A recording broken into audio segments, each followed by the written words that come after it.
8. It's estimated that more than 140,000 children in England and Wales are being raised by a kinship carer.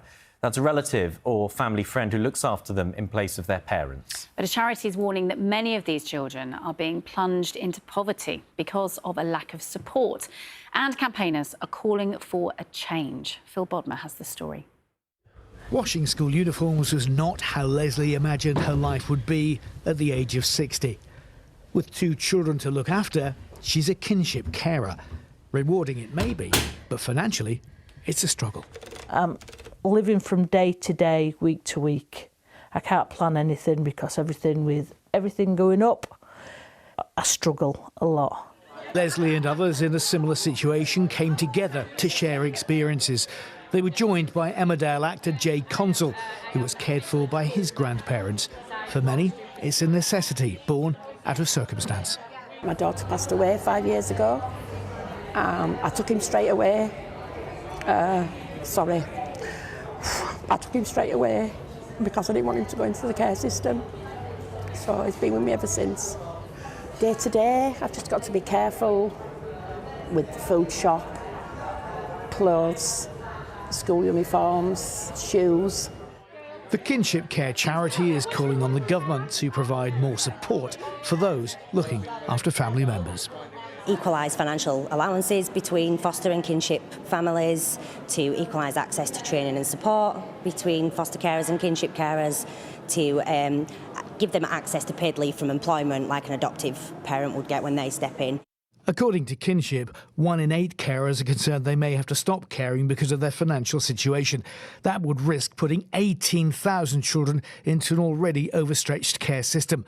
For people like Leslie, it's not just the cost of living to bear, there's also a personal price to pay as well. Since I got the children, I've lost a lot of my friends. I haven't got a social life. Relationships-wise, I can't have a relationship with anybody because my children come first. It's hard. It's like I've just gone 60 and I should be living my life.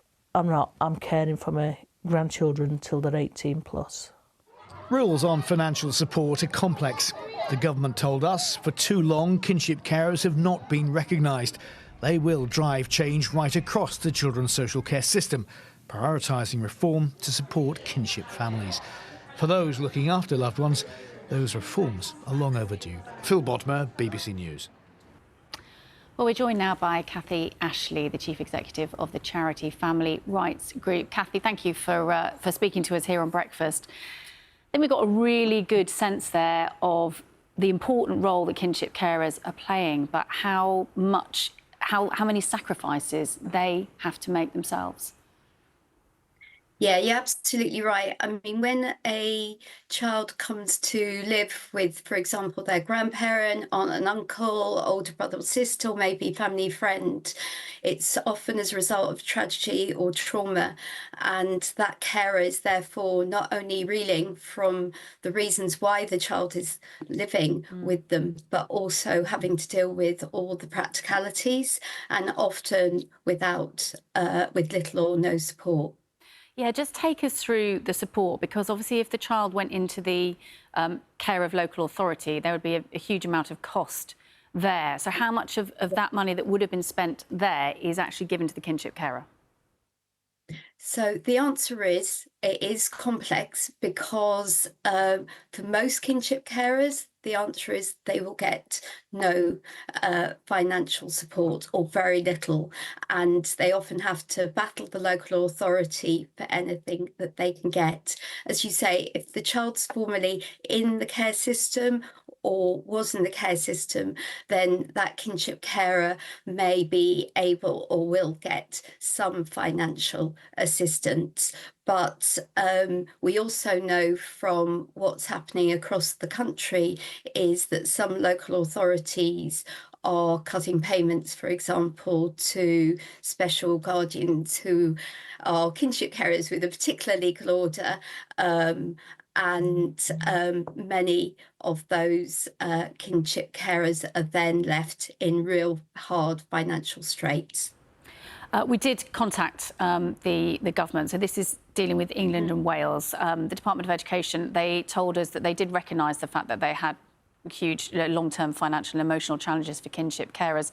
They are saying they've appointed a new care ambassador and have published new guidance for councils to better support kinship carers. From your perspective, what support do they really need? So I would say, firstly, half of kinship carers have to give up their job in order to take on the care of the children, because unlike adopters, they're not entitled to paid employment leave. So the first step we want to see is that the government introduces paid employment leave for kinship carers, so they're not pushed into financial straits and dependent on a benefit system that's not designed for them. Secondly, we want to see kinship care actually defined in legislation. There is a children's wellbeing bill coming up, and the reason we want that is often kinship carers have to constantly explain to whether it's going to the GP or the school or even their employer, what they are as a kinship carer. So we want that defined in legislation. And although we welcome the fact that the government has issued updated statutory guidance, it doesn't have the power of it being in law. So we want in law a requirement on local authorities to have a local offer for kinship families. And I would say that because, when a child comes to live with you, as I say, you're reeling from the consequences of why the child's with you.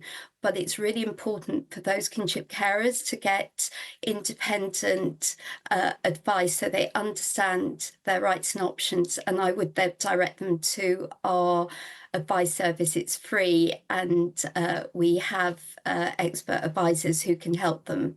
So, and there's a lot of information on our website. Cathy, I mean, like you say, often these children will be going to a member of the family, not always grandparents, can be siblings as well, at a moment of so much trauma, and presumably their outcomes are so much better being able to stay within the family than going into local authority care. You're absolutely right. On the whole, the children feel loved, they feel settled, have a stronger sense of identity, across the board, less isolated, more likely to have better educational outcomes. But as your film showed, that's often with the kinship carer making huge sacrifices. And for some, that does mean that they are on the brink. We've got a record number of children in the care system, as people will be aware. You've got some private companies making huge profits out of children's residential care. What we need is actually far more investment in terms of, and it's much cheaper, it's right for the children, and it's right for the families, and it's right for the public purse if we put that investment in children being supported to live within their families rather than ending up with them needing to go in the care system. Cathy Ashley, Chief Executive of the Family Rights Group, thank you so much.